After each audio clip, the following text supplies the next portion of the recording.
Hello viewers, আশা করি আপনারা সবাই ভালো আছেন।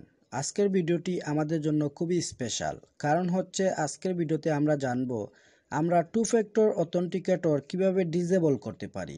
হ্যাঁ, আমরা যখন আমাদের গেমিং অ্যাকাউন্ট সেভ করার জন্য 1xbet গেমিং অ্যাকাউন্টটি যখন আমরা সেভ করার জন্য টু ফ্যাক্টর অথেন্টিকেটর ইউজ করি, তখন দেখা যায় অনেক ক্ষেত্রে মাঝে মধ্যে আমাদের মিস্টেকের কারণে আমাদের টু ফ্যাক্টর অথেন্টিকেটর কাজ করে না বা কোডটি আসে না।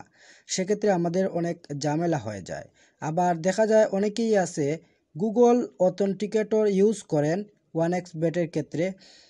তারপর দেখা যায় যখন গুগল অথেন্টিকেটর মোবাইল থেকে আনইনস্টল করে ফেলেন, তখন দেখা যায় নতুন করে আর ইনস্টল করলেও কোডটি আমরা পাই না বা আমাদের 1xbet-এ আমরা প্রবেশ করতে পারি না। তো আজকের ভিডিওটি শুধুমাত্র তাদের জন্য যারা এই সফটওয়্যারটি আনইনস্টল করে ফেলেছেন এবং নতুন করে ইনস্টল করার পর কোডটি আর পাচ্ছেন না। এর সমাধান কিভাবে আপনারা করবেন এবং কিভাবে এর সমাধান আমরা পেতে পারি। অবশ্যই আপনাকে আমি বলবো ভিডিওটি আপনি শেষ পর্যন্ত দেখবেন, তাহলে আপনি পারবেন আপনার অ্যাকাউন্টটি ফিরিয়ে আনতে। আপনাকে একটি কথা বলতে চাই, টু ফ্যাক্টর অথেন্টিকেটর এই সফটওয়্যারটি আসলে অনেক হার্ড একটি সফটওয়্যার এবং টু ফ্যাক্টর অথেন্টিকেটর এই সিকিউরিটি সিস্টেমটা অনেক হার্ড লেভেলের একটি সিকিউরিটি সিস্টেম। এর কারণে আমাদের যে কোনো অ্যাকাউন্ট আমরা সেফ রাখতে পারি এবং যে কেউ কিন্তু আমাদের অ্যাকাউন্ট হ্যাক করতে পারবে না। এটি খুবই কড়া এবং খুবই জটিল একটি সিকিউরিটি সিস্টেম। যাই হোক, আমাদের মাঝে মধ্যে ভুল হয়েই যায়। আমরা যখন 1xbet-এ গুগল অথেন্টিকেটর ইউজ করি, তারপর মোবাইল থেকে সফটওয়্যারটি আনইনস্টল করে ফেলি, নতুন করে ইনস্টল করার পর আর সফটওয়্যারটি কাজ করে না বা আমাদের 1xbet-এ আমরা প্রবেশ করতে পারি না। অনেকের কাছে কিন্তু 1xbet অ্যাকাউন্টটি অনেক গুরুত্বপূর্ণ, আবার অনেকের দেখা যায় 1xbet অ্যাকাউন্টে অনেক টাকাও রয়েছে, কিন্তু সে তার অ্যাকাউন্টটি আর ফিরে পাচ্ছে না। তো সেক্ষেত্রে এই ভিডিওটি আপনারই জন্য। অবশ্যই আপনাকে বারবার বলতেছি ভিডিওটি আপনি মনোযোগ সহকারে দেখবেন। আপনাদেরকে বোঝানোর স্বার্থে আমি আমার অ্যাকাউন্টে লগ ইন করে আপনাদেরকে দেখিয়ে দিচ্ছি আসলে আমাদের সমস্যাটি কিভাবে হয়। আমরা যখন আমাদের অ্যাকাউন্টে লগ ইন করতে যাই, তখন আমাদেরকে একটি সিকিউরিটি কোড দেওয়ার জন্য বলা হয়। এটাই হচ্ছে টু ফ্যাক্টর অথেন্টিকেটর। তো আপনারা অবশ্যই দেখতে থাকুন সমস্যাটি আসলে কিভাবে হয়ে থাকে।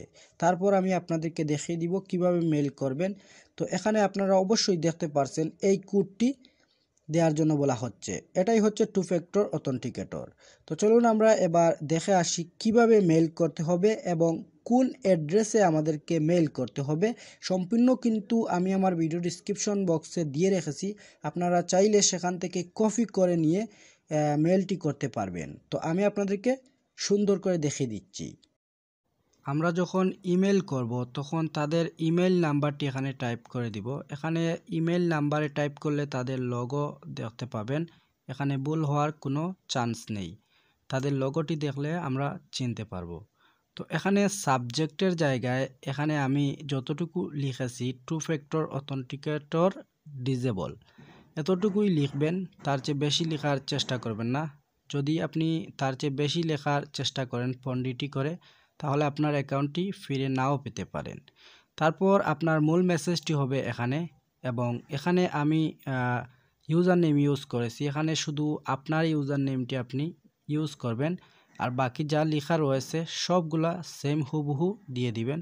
তারপর নিচে আসলে আপনি এখানে দেখতে পাবেন, এখানে আপনার অ্যাকাউন্টে যে নামটি রয়েছে সেই নামটি এখানে ইউজ করবেন। আর কিছুই আপনাকে নাড়াচাড়া করতে হবে না।